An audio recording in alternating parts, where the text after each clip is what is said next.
IPL থেকে out হয়ে গিয়েছেন বাংলাদেশের ক্রিকেটার মুস্তাফিজুর রহমান। আর এবার ভারতে টি-20 বিশ্বকাপে দল না পাঠানোর সিদ্ধান্ত নিল বাংলাদেশ।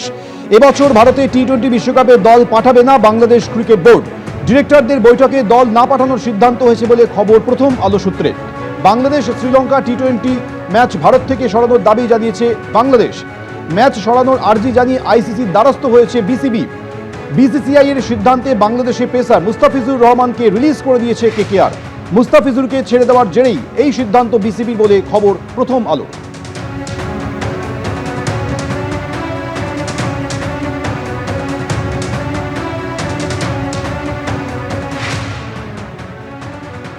এদিকে বাংলাদেশের শরিয়তপুরে হিন্দু ব্যবসায়ী খুন, আবার হিন্দু খুন বাংলাদেশে, গ্রেফতার 3। র্যাবের অভিযানে গ্রেফতার 3 অভিযুক্ত। গ্রেফতার সোহাগ, রাব্বি ও পলাশ নামে 3 জন, জানালেন প্রধান উপদেষ্টা মোহাম্মদ ইউনূসের প্রেস উইং।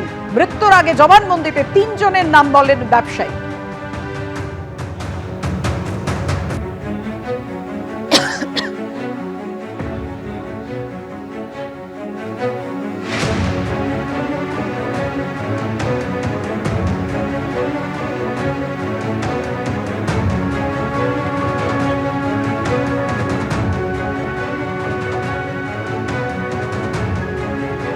এসআইআর এ অনিয়ম, ফের মুখ্য নির্বাচন কমিশনারকে চিঠি দিলেন মুখ্যমন্ত্রী মমতা বন্দ্যোপাধ্যায়। গণেশ কুমারকে চিঠি দিলেন মমতা বন্দ্যোপাধ্যায়। এনুমারেশন পর্বে যুক্ত থাকলেও বিএলএদের শুনানিতে থাকতে দেয়া হচ্ছে না। শুনানিতে বিএলএদের অনুপস্থিতি এসআইআর এর স্বচ্ছতা ও নিরাপত্তা নিয়ে প্রশ্ন তোলে। মুখ্য নির্বাচনী কমিশনার গণেশ কুমারকে চিঠি দিলেন মমতা বন্দ্যোপাধ্যায়। এনুমারেশন পর্বে যুক্ত থাকলেও বিএলএদের শুনানিতে থাকতে দেয়া হচ্ছে না। চিঠিতে আর কি লিখলেন মমতা বন্দ্যোপাধ্যায়, কথা বলবো। আমাদের সঙ্গে রয়েছেন আমাদের প্রতিনিধি রাজর্ষী দত্তগুপ্ত। রাজর্ষী, দেখো, গতকালের তারিখে মুখ্যমন্ত্রী গণেশ কুমারকে, জাতীয় নির্বাচন কমিশনারকে এই চিঠি লিখেছেন এবং 4 পাতার দীর্ঘ চিঠি। তার ছত্রে ছত্রে মুখ্যমন্ত্রী এসআইআর এর যে প্রক্রিয়া, সেই প্রক্রিয়াকে অপরিকল্পিত, অদূরদর্শী এবং বিভিন্ন ভ্রান্তিতে ভরা সেটার উল্লেখ করেছেন এবং তিনি বিভিন্ন উদাহরণ, বিভিন্ন বিষয়গুলোর উল্লেখ করেছেন এবং তিনি বলেছেন যে এর আগেও বারবার তিনি চিঠি দিয়ে সতর্ক করেছেন কমিশনকে, ভুল ভ্রান্তিগুলো শুধরানোর কথা বলেছেন।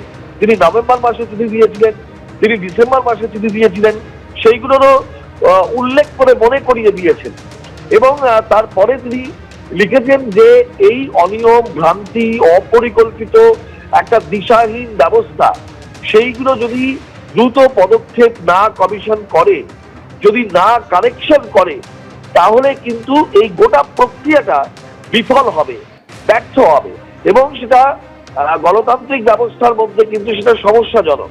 তো সেই কারণে তিনি আবার এই চিঠি লিখছেন কমিশনকে সতর্ক করতে, কমিশনের দৃষ্টি আকর্ষণ করতে, যে ভ্রান্তি, ভুল গুলোর জন্য সাধারণ মানুষের হয়রানি হচ্ছে বলে বলা হচ্ছে, সেইগুলো যাতে কমিশন পদক্ষেপ করে, শুধরে নেয়, সংশোধন করে এবং এই অপরিকল্পিত ব্যবস্থা, অর্থাৎ এসআইআর প্রক্রিয়াটাই অপরিকল্পিত এবং তার কোনো প্রস্তুতিহীন, আগের কোনো প্রস্তুতি ছিল না, এইটা বারবার মুখ্যমন্ত্রী তার চিঠিতে উল্লেখ করেছেন এবং এইরকম ভাবে চালানো একটা প্রক্রিয়া যে মানুষের অসুবিধা করছে এবং গণতান্ত্রিক প্রক্রিয়াতেও একটা প্রতিবন্ধকতা সৃষ্টি করছে, সেইটাও তিনি এই চিঠিতে উল্লেখ করেছেন এবং বিভিন্ন শান্তির উদাহরণ দিয়ে উল্লেখ করে সেইগুলো তিনি পদক্ষেপ করতে অনুরোধ করেছেন নির্বাচন কমিশনকে।